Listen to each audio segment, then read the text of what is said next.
right, let's dive in. Today we're taking a deep dive into The Little Prince. That's right. And it's not just a simple children's story. Not at all. It's full of symbolism and social commentary, and there's some autobiography sprinkled in there too. It is. It's almost like you peel back a layer and you discover a whole other layer of meaning underneath, like a literary onion. Oh, I love that, a literary onion. So to start peeling back those layers, let's go back to the beginning of the book, that really captivating opening.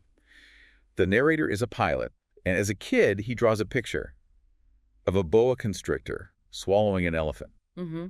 But when he shows it to adults, all they see is a hat. What's going on there? Well, I think what Saint-Exupéry is doing there is setting up this contrast between the way kids see the world and the way adults see the world. Right. Childlike wonder versus adult practicality. Yeah. The adults, they just see the literal, the mundane. They miss all those imaginative possibilities. They really do. And actually, the narrator himself, he eventually gives up drawing because the adults just don't get it. That's right. They tell him to focus on more sensible things. So he basically shuts down his own creativity. And that idea, the suppression of imagination, that keeps coming up throughout the book. You even see it later when he's trying to draw the sheep for the Little Prince. Oh, yeah, those sheep drawings. The Little Prince keeps rejecting all the pilot's drawings until finally the pilot just scribbles a box. And the Little Prince is like, perfect. That's the crate. The sheep's inside. Exactly. It's like he understands that the most important things are invisible. They can't always be drawn or explained. And it really shows the power of a child's imagination. Yeah. And it kind of ties back to that idea of symbolism, too, which is so important in this book. Every detail, every character, every encounter, there's always a deeper meaning there. That's right. So speaking of encounters, the story begins with a pretty dramatic one. The pilot crash lands in the Sahara Desert. He's all alone, stranded.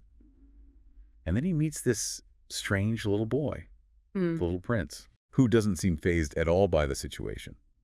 What's the significance of that setting, that isolation in the desert? Well, there are actually two things going on there. One is that it mirrors the author's own life. Oh, that's right. Saint-Exupéry was a pilot, too. He actually crashed in the Sahara Desert himself. Wow. So there's a layer of autobiography there. But the other thing is that the desert is like this empty space, a blank canvas. It allows the pilot to let go of his preconceived notions, to be open to something extraordinary. Yeah, it's like the isolation strips away all the distractions of everyday life and forces him to rediscover something he had forgotten, his inner child. Exactly. And the Little Prince becomes this catalyst for that. He does. And then the Little Prince tells the pilot about his travels, from his tiny asteroid, B612, to 6 other planets. Right. And on each planet, he meets a different adult, each one embodying a different kind of human folly.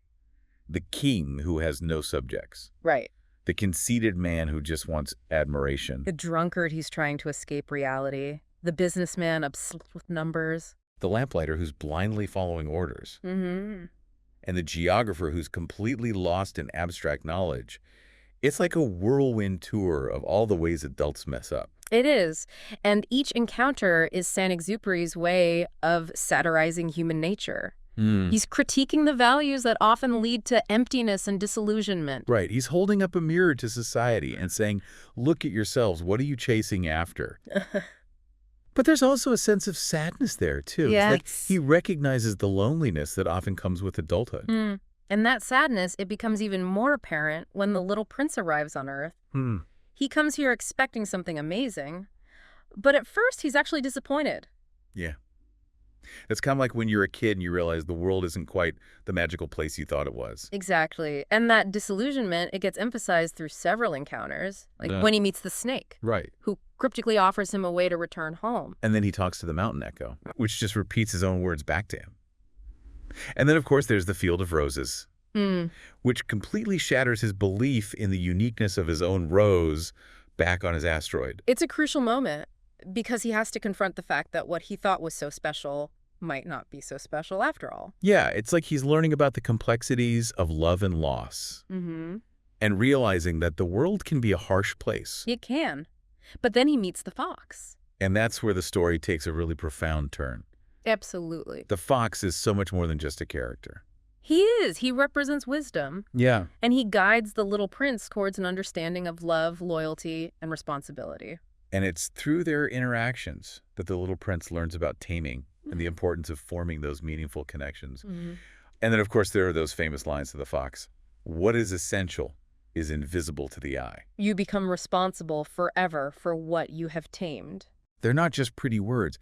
Those are profound insights into the nature of true connection. They are. Welcome back to our deep dive into The Little Prince. The last time we talked, we left off with the Little Prince meeting the fox and really starting to grasp what connection and responsibility mean. And it's amazing how that encounter, I mean, they're in the middle of this huge desert, but that becomes like the emotional heart of the whole book, like Yeah. a quiet oasis of wisdom. Yeah, I think so too. And it's fascinating how Saint-Exupéry uses this really simple language to talk about these complex philosophical ideas, love and loss, the human condition. But he presents it all in a way that even a child can grasp. Yeah. That's got to be one of the reasons this book connects with people of all ages, right? It speaks to that childlike curiosity that we all have, that need to understand ourselves and the world around us. Absolutely. And to really understand this book on a deeper level, I think we have to go beyond just the surface of the narrative. We've got to dig into the symbolism, the deeper meaning in the characters themselves. Let's do that. So, starting with the Little Prince himself, he's more than just some cute little kid asking questions, right? Yeah. What does he symbolize? Definitely. The Little Prince, I think he really embodies innocence, curiosity, and that constant search for meaning. He's always asking why, why. He challenges everything. And he's always looking for beauty, even in the most unexpected places. And he's such a stark contrast to all those jaded adults he meets on his travels. He really is. Like he's the embodiment of that pure sense of wonder that we tend to lose as we grow up. Yeah. And his travels, going from asteroid to asteroid, it's almost like a metaphor for the different stages we go through in life. Yeah, I think so. Each one of those planetary encounters represents a challenge, a temptation, a different way of seeing the world. And the Little Prince's reactions, they show us how his understanding of himself and others keeps changing. Okay, and then there's the pilot, our narrator. He's the one telling the story, and his perspective is shaped by his encounters with the prince.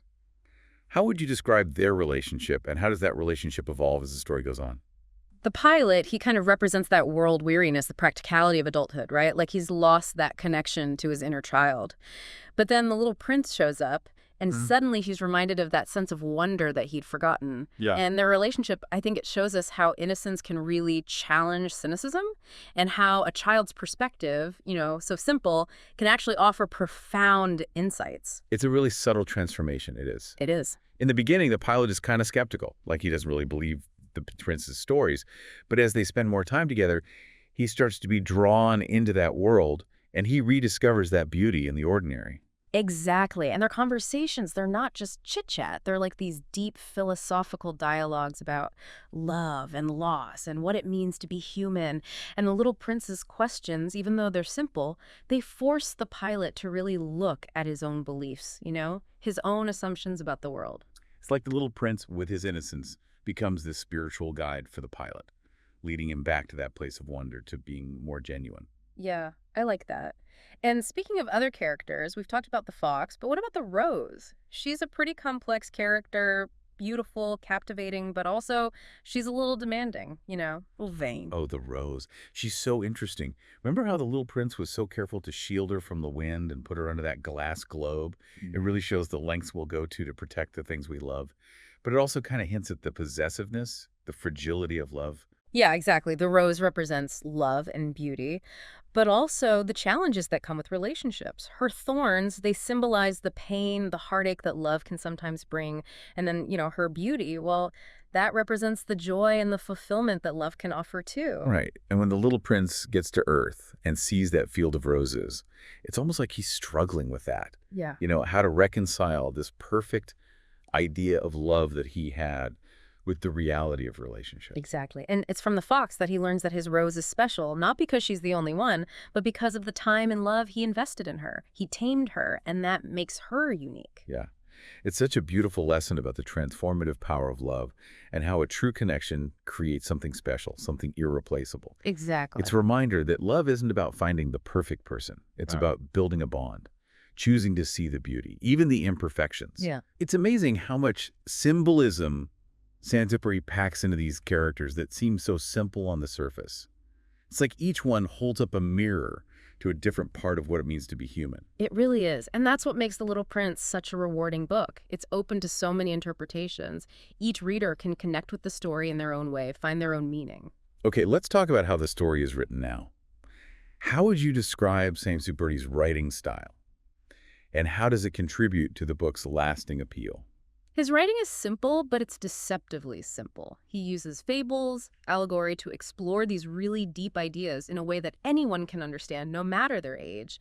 And his prose, it's lyrical and evocative, like it captures that childlike wonder, but it also has this philosophical depth. Yeah. It's amazing how he weaves in those big philosophical ideas, but it never feels preachy. It's like having a gentle conversation, one that gets you thinking about life's big questions. Exactly. And then there's the tone. It's melancholic, especially as the story progresses. It's a story about joy, about connection, sure, but it's also about loss, the bittersweet parts of life. It acknowledges that growing up means we lose things, we make sacrifices. Okay, let's talk about Saint-Exupéry himself, Okay. The author, and how his own life experiences shaped this amazing story. We talked before about him being a pilot, drawing from his own experiences. Yeah, his life was as fascinating as his writing. He was a pilot, and his crash in the Sahara Desert definitely had a big influence on The Little Prince. In fact, the pilot in the book, a lot of that's based on Saint-Exupéry himself. His own struggles with loneliness, disillusionment, trying to find meaning in a world at war. So the crash landing in the story wasn't just a random plot device. It was a reflection of a real, terrifying event that happened to the author. Right. Knowing that adds so much depth to the story. That sense of isolation that the pilot feels, that longing for connection, it probably came from the author's own experiences. Absolutely. And those themes, isolation, resilience, the importance of human connection, well, those come straight from his experience in the desert. And they're central to the message of the book. Even in the toughest situations, you can find hope and meaning in unexpected encounters. It makes you wonder how much those experiences shaped the book, and not just the plot, but the overall feeling, that gentle melancholy, the sense of longing. It might come from the author trying to work through his own life. It's like he poured his own search for meaning into the story, and that's what makes it resonate with so many people. I think you're right. It wasn't just the crash that found its way into the book. A lot of people think the rose was based on his wife, Consuelo. Really? Yeah. And his relationship with her was complicated. That might be reflected in the Little Prince's disappointment when he sees all those other roses on Earth. It's amazing to think about all those autobiographical pieces woven into the narrative. It makes the story even richer, and it allows readers to connect with the author on a personal level. Exactly. And it shows you how universal the themes are. Love, loss, loneliness, the search for meaning. We all go through that no matter where we come from, no matter when we live. What is it about Saint-Exupéry's life that stands out to you the most? What do you think is most compelling, knowing what we know about the man behind the book? I think it's the parallels between his life and the story of the Little Prince. Both are full of adventure, a longing for something more, and a deep appreciation for how beautiful and fragile life is. The book is almost like a record of his journey, a message of hope that comes straight from his heart. Yeah. It's like by writing The Little Prince, he found a way to make sense of his own experiences, his search for meaning, and then he offered it to the world as this gift, a gift that people are still inspired by all these years later. And that brings us to the legacy of The Little Prince. It's not just a children's story. It's touched so many lives across the globe. It has. And we'll talk about its global impact, along with some final thoughts on the book in the last part of our deep dive. Stay with us. And we're back for the final part of our deep dive into The Little Prince.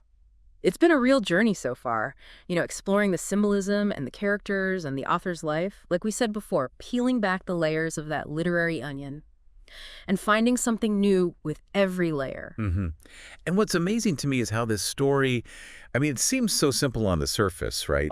But it was written during a time of global turmoil, Yeah. and yet it's become this beloved classic all around the world. It really has. Think about this. It's been translated into over 500 languages and dialects. Wow. It's one of the most translated books in history, second only to the Bible. That's incredible. It really speaks to the power of this story. It connects people, no matter their background, their culture, their language. It's more than just a story. It's a shared experience. So why is that? What is it about The Little Prince that makes it so universally appealing? What do you think?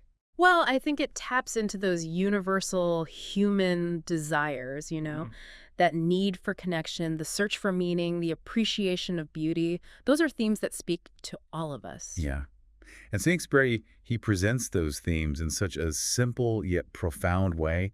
It's accessible to anyone, whether you're a child or an adult. Right. And I think the book is open to so many different interpretations. A child might read it and be enchanted by the adventure, but an adult might see something else. Deeper layers of meaning. The social commentary, the symbolism. It really is a book you can come back to again and again at different points in your life and find something new each time. It kind of adapts to you, to where you are in your journey. Like a literary chameleon. I like that, a literary chameleon. And it's not just the book itself. The Little Prince has inspired so much art, films, plays, operas, even ballets. It's true. There's just something about this story that sparks the imagination. It's like the Little Prince himself. With his endless curiosity and sense of wonder, he's become a muse for artists all over the world. I love that. And the impact goes beyond art, too. Educators use it, therapists, even business leaders. Wow. They see the messages about connection, responsibility, nurturing your inner child, and they realize, hey, this applies to my work, too. It's incredible how a book written so long ago, almost a century ago, can still feel so relevant today. It reminds us of those basic truths that we sometimes forget in our busy modern lives. I think you're right. The world has changed a lot since The Little Prince was published. But those core themes, love, loss, connection, meaning, they're still just as important. It really makes you wonder, what would the Little Prince think if he visited Earth today? Yeah. What would surprise him? What would disappoint him? Where would he find hope? I think he'd probably be overwhelmed by how fast everything moves now, all the technology, all the distractions, how disconnected people are, even though we're so connected digitally. But I also think he'd be drawn to the good things, acts of kindness, the beauty of nature, those genuine connections that people still make. That's a powerful thought. And maybe the best way to answer those questions is to go back and read the book again with fresh eyes. See how it speaks to us now in our own lives. I completely agree. The Little Prince is one of those books that keeps on giving. It stays with you long after you finish reading it. It makes you think, it sparks conversations, and it reminds you to look at the world with wonder. That's a perfect way to put it. Well, that brings us to the end of our deep dive into The Little Prince. I hope you've enjoyed exploring it with us. I know I have. It's been a pleasure. And if you haven't read it, or if it's been a while, I highly recommend giving it another look. Let The Little Prince be your guide as you navigate this complicated world. And remember to see the beauty in the ordinary. Thanks for joining us on this deep dive.